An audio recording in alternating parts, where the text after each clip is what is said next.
विद्यार्थी मित्रांनो, सह्याद्री ट्युटोरियल्समध्ये तुमचं स्वागत आहे. PCM ग्रुपची एक्झाम एंड झाली ऑलमोस्ट, है की नाही. आणि आता PCBची एक्झाम स्टार्ट होते. मग सुरुवातीला सह्याद्री परिवारातर्फे सगळ्या PCB स्टुडंटना ऑल द बेस्ट.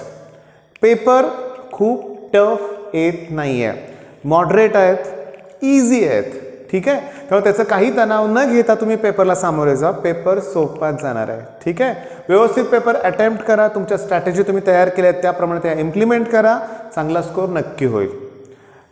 एक सांगतो, महत्त्वाचा व्हिडिओ आहे हा, महत्त्वाचं डिस्कशन आपण करणार आहे. पण त्याच्या अगोदर एक अनाउन्समेंट करायची आहे या बॅचसाठी. 2022ची बॅच म्हणजे नेक्स्ट इयरच्या बॅचसाठी ना मला भरपूर कॉल येत आहेत, व्हॉट्सअप मेसेज येत आहेत. लकीली काल एका मुलाचा कॉल मी रिसीव्ह केला. आधी त्याचं नाव होतं. त्यानं जरा जास्तच प्रेमानं विचारलं की कधी सुरू करताय. बघा, मी त्याला प्रेमानंच सांगितलं, लक्षात घ्या, करायचं आहे सुरू. थोडीशी तब्येत ठीक नाही आहे, थोडी 2-3 दिवसाची रेस्ट घ्यावीच लागणार आहे. मेन पॉईंट काय तरी तुम्हाला मी सांगतो, 2022च्या मुलांसाठी 30 तारखेपासून ओके आपण तुमच्यासाठी बॅचेस सुरू करतोय. मी त्याला विचारलं त्या आधीला की कुठल्या सब्जेक्टपासून सुरू करू सांग. तो मला मॅथ्स घ्या, डेरिव्हेटिव्ह घ्या. मग माझा प्रयत्न कसा असणार आहे बघा की डेरिव्हेटिव्ह पहिल्यांदा मी PYQs घेणार बोर्डसाठी. बोर्डसाठी सुद्धा PYQ इम्पॉर्टंट असतात. मी तुम्हाला सांगू का, माझ्याकडं नवनीतचं एक डायजेस्ट आहे, 2007 हे त्याचं पब्लिशिंग इयर आहे बरं का, लक्षात घ्या. आणि गंमत सांगू का, त्या पुस्तकात त्या डायजेस्टमध्ये 1917 पासूनच्या PYQs दिलेत. आणि 1970 माझा पण जन्म झाला नव्हता त्यावेळेस, तेव्हापासूनच्या PYQs आहेत म्हणूया आपण. पण शॉकिंगली तेच क्वेश्चन आत्तापर्यंत सुद्धा रिपीट होत आहेत, PYQs. आणि हीच टेक्निक तुम्ही पुढे पण वापरायची बरं का. इंजिनिअरिंगला सुद्धा PYQ हा इम्पॉर्टंट आहे. बरं, आता मेन मुद्द्याचं बोलूया की 2021च्या मुलांनी आता काय केलं पाहिजे. पहिली गोष्ट डॉक्युमेंट्स. हां, आता यश दादा तुम्हाला माहितीच आहे, यश आराध्याच्या चॅनलवरती, यश आराध्ये या चॅनलवर ऑलरेडी एक व्हिडिओ गेल्या वर्षीच त्यानं अपलोड केला आहे. कोणते कोणते डॉक्युमेंट आहेत? SSC certificate, HSC certificate, school leaving certificate, CETचा रिझल्ट, JEEचा रिझल्ट आत्ता मिळणार नाही आहे, CETचा रिझल्ट नंतर. पण काही डॉक्युमेंट अशी आहेत, इन्कम सर्टिफिकेट, की जे काय 5-10 मिनिटात मिळत नाहीत. अप्लाय करावं लागणार तुम्हाला, त्याला वेळ लागतो. ते तुम्हाला नॅशनॅलिटी, ठीक आहे, म्हणजे समजून घ्या. इन्कम सर्टिफिकेट तुम्ही म्हणत असाल ना आमच्याकडे आहे 2 वर्षापूर्वीचं, नाही चालत. ते दरवर्षीचं नवीनच लागतं, हे लक्षात घ्या. कास्टमधून असाल तर ते validity, caste certificate, non creamy layer, ह्या सगळ्या गोष्टी इम्पॉर्टंट आहेत. मग यश आराध्येचा हा जो व्हिडिओ आहे त्याची लिंक मी डिस्क्रिप्शनमध्ये देतोय, ओके. म्हणजे पहिली गोष्ट डॉक्युमेंटचा पॉईंट तुमचा क्लिअर होऊन जाईल. यश दादाच्या चॅनलचा व्हिडिओ बघा. आणि मी यशला पुन्हा रिक्वेस्ट करतो एक नवीन व्हिडिओ पुन्हा तयार करण्यासाठी, ठीक आहे. कसं आहे, सगळं आहे, सगळ्या गोष्टी आहेत, स्कोअर चांगला आहे. पण डॉक्युमेंट एखादं कमी पडलं तर इश्यू होऊ शकतो, हे लक्षात घ्या. कास्टमधून असाल तर कास्टमधूनच ॲडमिशन घेतलं पाहिजे, ही रियालिटी आहे. जर ओपनमधून म्हटलं तर सगळी फी भरावी लागेल. त्यामुळं डॉक्युमेंट्स परफेक्ट पाहिजे. आता नेक्स्ट, लिस्ट ऑफ कॉलेज तयार करा तुमचे, ओके. तुम्हाला जे जे तुमचे कॉलेजेसला तुम्ही ॲडमिशन घेऊ शकता किंवा तुम्हाला चालेल असे कॉलेजेस आहेत ना, त्यांची लिस्ट तयार करा, ओके. मेन पॉईंट काय, काल मी एका स्टुडंटचा मला कॉल आला होता लातूरवरून. खूप नर्वस होता. मेन पॉईंट काय होता, मॅनेजमेंटमधून ॲडमिशन घ्यायचं होतं. मग त्या मुलाला मी काय सजेस्ट केलं आहे बघा, तुम्हाला पण करतोय सगळ्यांना, की तुम्ही पर्सनली 2-3 दिवसाची सुट्टी काढा सगळ्यांनी, म्हणजे त्या कुटुंबाला म्हणलं मी, आणि कॉलेजेसना व्हिजिट द्या, ओके. तिथं जाऊन तुम्ही सरळ स्पष्टपणे विचारायचं की मॅनेजमेंट सीट आम्हाला हव्या आहेत, सरळ स्पष्टपणे. यात काय म्हणजे असं काय खूप चुकीचं आहे असं नाही आहे. मॅनेजमेंट कोटा असतोच प्रत्येक कॉलेजला, ओके. मग तुम्ही डायरेक्टली गेला कॉलेजवरती, ऑफिसमध्ये विचारलं की मॅनेजमेंटशी रिलेटेड जागा आम्हाला माहिती हवी आहे, तर ते देतात माहिती. सगळ्यांना ॲडमिशन हवीच आहेत ना. तर मी तर म्हणतो कॉलेजची लिस्ट एकदा तुम्हाला मिळाली ना तर तुम्ही बरोबर असा एक रोड मॅप तयार करा म्हणूया आपण, आणि ओळीनं सगळ्या कॉलेजेसना व्हिजिट द्या बाळांनो. मी तुम्हाला सांगू का, सगळ्यात आवडलेलं कॉलेज आहे माझं विद्याप्रतिष्ठान, ओके. कमलनयन बजाज असं समथिंग कॉलेजचं नाव आहे. तिथला कॅम्पसच मला खूप आवडला होता बरं का, प्रचंड, ओके. आणि मला सगळ्यात तो सेफ वाटला. म्हणजे काय माहिती आहे का, की सगळ्या हॉस्टेल वगैरे सगळं कॉलेजच्या आतच, ट्रॅव्हलिंगची किटकिट नाही, नाही रूम्स मिळत नाही, अशी काही अवघड नाही आहे. Mess top quality. म्हणजे मी त्या कॉलेजचं प्रमोशन करतो असं नाही आहे. कदाचित तुम्हाला एखादं दुसरं कॉलेज आवडेल. इश्यू काय बघा, लास्ट इयर माझ्याकडे एक रिपीटर स्टुडंट होता बघा, कराड गव्हर्नमेंट कॉलेज त्याला मिळालं होतं, तरी तो रिपीट का करत होता माहिती आहे का, तिला ते ॲटमॉस्फिअर आवडलंच नाही. कराडचं ठीक आहे, तो कॉलेज मला सगळं तिथलं मला काहीच आवडलं नाही म्हटलं, मी तिथं 4 वर्ष राहूच शकलो नसतो. बघा तेच तर त्यानं ऑप्शन फॉर्म भरायच्या अगोदर तिथं गेला असता, कॉलेज बघितलं असतं, तर 1 वर्ष वाया गेलं नसतं. ओके, पण तो पण मुलगा ऑलरेडी हुशारच होता, रिपीट पण करत होता आणि कॉलेज पण कंटिन्यू केलं होतं. म्हणजे त्याचं म्हणणं काय होतं की CET पण देणार होता आणि कॉलेज मग कसं केलं, ऑनलाईन. रियालिटी अशी आहे की फर्स्ट इयर काही झालंच नाही आहे गेल्या वर्षी. ऑनलाईन इंजिनिअरिंग अवघड वाटतं आणि थोडंसं तसंच झालं होतं.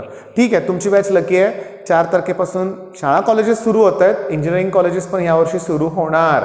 ओके, त्यामुळे तुम्हाला ना थोडासा अभ्यास पण बघावा लागेल. ना ब्रांच सिलेक्शन व्यवस्थित करा बाळांनो. मी बऱ्याच जणांचे ऑप्शन फॉर्म बघितले, विचित्र असतात. COAP CS नंतर COAPचंच मेकॅनिकल असतं, समजून घ्या का, कॉलेज त्यांच्यासाठी इम्पॉर्टंट आहे. मला ही गोष्ट खटकते. तुम्हाला जर CS मधून करिअर करायचं असेल तर कॉलेज चांगलं मिळतं म्हणून मेकॅनिकलला घेणं मला योग्य वाटत नाही. किंवा तुम्हाला मेकॅनिकल इंजिनिअरिंगलाच करायचं असेल तर उगाच दुसरी ब्रांच सिलेक्शन इम्पॉर्टंट आहे. आता आणखीन महत्त्वाचं काय बघा, यश, आराध्य आणि सह्याद्री ट्युटोरियल्स म्हणजे आम्ही मिळून तुम्हाला हेल्प करणार आहे बरं का, लक्षात घ्या. आणि आता मी बघितलं तर प्रत्येक ठिकाणी काउन्सिलिंग तुम्हाला मिळते, याच्यासारखी आनंदाची गोष्ट नाही आहे. गेल्या वर्षी एवढं नव्हतं, एकट्या यश दादावर प्रचंड लोड होता. प्रोफेशनल काउन्सिलर आहेत, शॉकिंगली त्यांच्या फीज 10 ते 15 हजारच्या रेंजमध्ये असतात. काउन्सिलिंगसाठी एवढे पालक भरतायत, हे लक्षात घ्या. पण काउन्सिलिंग इम्पॉर्टंट आहे म्हणून एवढी फी मला जरा योग्य वाटत नाही आहे. आम्ही आहे ना, आमचा रोल काय सांगतो, 2022च्या बॅचला संध्याकाळी 8 वाजता डेली व्हिडिओ प्रोव्हाइड केला जाईल. आमचे 3-4 चॅनल आहेत, त्याच्यावरती कुठल्याही चॅनल किंवा इवन ठीक आहे माझ्या चॅनलवर डेली मी व्हिडिओ प्रोव्हाइड करेन 30 तारखेपासून. सॅटर्डे संडेला सुट्टी ठेवू वाटल्यास. पण मेन पॉईंट काय महत्त्वाचं, की तुम्हाला 2021च्या बॅचसाठी काउन्सिलिंगसाठी आम्ही कायम अवेलेबल असणार आहे. इवन तुम्हाला सांगू का, M1 म्हणजे मॅथ्स, त्याच्यानंतर तुम्हाला सांगतो फिजिक्स. ठीक आहे, फिजिक्ससाठी आपल्याला RG लेक्चरसुद्धा हेल्प करणार आहे, तर इंजिनिअरिंगचे लेक्चर्स. त्याच्यानंतर यशदादासुद्धा इलेक्ट्रॉनिक्स, कॉम्प्युटर सायन्स, इलेक्ट्रॉनिक्स सारखा सब्जेक्ट किंवा बेसिक इलेक्ट्रिकल हेल्प करू शकतो. Jagdale sir applied mechanics. माझे लेक्चर्स मी तुम्हाला ग्राफिक्स सारख्या सब्जेक्टला प्रोव्हाइड करू शकतो, ड्रॉइंग म्हणूया आपण. म्हणजे तुमचं फर्स्ट इयर टफ जाणार नाही, लक्षात घ्या. ओके, पण याचा अर्थ मला सांगायचं आहे काय, काल मी एका सरांशी बोललो, त्यांचं पण चॅनल आहे, ते त्यांनी शॉकिंगली काय सांगितलं बघा, की गेल्या 3 दिवसात 4 ते 5 हजार सबस्क्रायबर कमी झालेले आहेत, अनसबस्क्राईब केले. मी तुम्हाला सांगतो काय बघा, ठीक आहे, तो तुमचा स्वतःचा वैयक्तिक प्रश्न जरी असला, तुम्ही नोटिफिकेशनला ती बेलला प्रेस ते काय म्हणूया आपण, नोटिफिकेशन ऑफ करून ठेवा. ओके, अनसबस्क्राईब करायची गरज नाहीच आहे. पण मेन पॉईंट काय आहे की चॅनलवरती व्हिडिओ माझ्याच काय सगळ्याच चॅनलवरती मला व्हिडिओ मिळत राहणार आहेत आणि ते गरजेचं आहे. तुम्हाला सांगू का, जशी CET सेलकडून एखादी नोटिफिकेशन येईल, इन्स्टंटली तुम्हाला सांगू का, तुम्हाला हे जे आपले यूट्यूब चॅनल्स आहेत भरपूर, त्याच्यावरून तुम्हाला लगेच माहिती मिळते आणि ते गरजेचं आहे. डेट्स खूप महत्त्वाचे असतात, लक्षात घ्या. आणि तुम्हाला गेल्या वर्षीची गंमत सांगतो, थोड्या वेळात लक्षात घ्या. बघा, एरवी 3-4 राऊंड असायचे बरं का ॲडमिशनला, पण गेल्या वर्षी 2च राऊंड होते. झाला चेंज. यावर्षी पुन्हा चेंजेस होणार आहेत, गॅरंटी आहे. कारण सगळे सुरुवातीला म्हणत होते की PCMच अगोदर होणार नाही, PCB होणार. कारण आत्तापर्यंत PCB अगोदर होतं, PCM नंतर होतं, बरोबर आहे. यावर्षी काय झालं, PCM अगोदर झालं का चेंजेस. तो जो कलर फॉर्मॅट जो काय होता ना, मी दिनेश सरांचा व्हिडिओ बघितलाय, सगळे कलरच तिने चेंज करून टाकले होते. झाला चेंज. मी दरवर्षी मुलांना सजेस्ट काय करतोय सांगतो. आता तुम्ही जर साताऱ्यातील असाल ना, तर KBP इंजिनिअरिंग कॉलेजवरती तुम्हाला, साताऱ्यातच आहे, सिटीमध्येच कॉलेज आहे, जास्त कोण लांब जायची गरज पण लागणार नाही. पण कॉलेजमध्ये जेव्हा तुम्ही जाल ना, कॉलेज सुरू झाल्यानंतर किंवा आत्तासुद्धा ॲडमिशन कमिटी असते, खूप शिक्षक असतात बसलेले ॲडमिशन कमिटीमध्ये. तुम्ही गेला की 1-to-1 तुम्हाला गायडन्स मिळतो. हां, आणि तो महत्त्वाचा आहे. कारण दरवर्षी रूल चेंज होतात आणि तिथं गेला की 1 to 1 सांगतात पण, किंवा तुम्हाला एखादं CET सेलवर ते सगळे रूल्स मिळतील, पण ॲक्च्युली ह्या वर्षी बघितले की आपण 10 मिनिटं इन्स्ट्रक्शन स्क्रीनवर असून देखील काही मुलांनी मॅथ्स ओपन केला होता. मग अशा चुका होऊन द्यायच्या नाही आहेत, महत्त्वाचं आहे. आणि कसं आहे माहिती आहे का, बघा डॉक्युमेंट्स मी पुन्हा डिक्लेअर करतोय की यशचं चॅनल आहे, त्याच्यावरती व्हिडिओ आहे, डिस्क्रिप्शनमध्ये लिंक आहे, बघायचा आहे तो व्हिडिओ. ओके, डॉक्युमेंट्स तुमच्याकडे आहेत का बघा.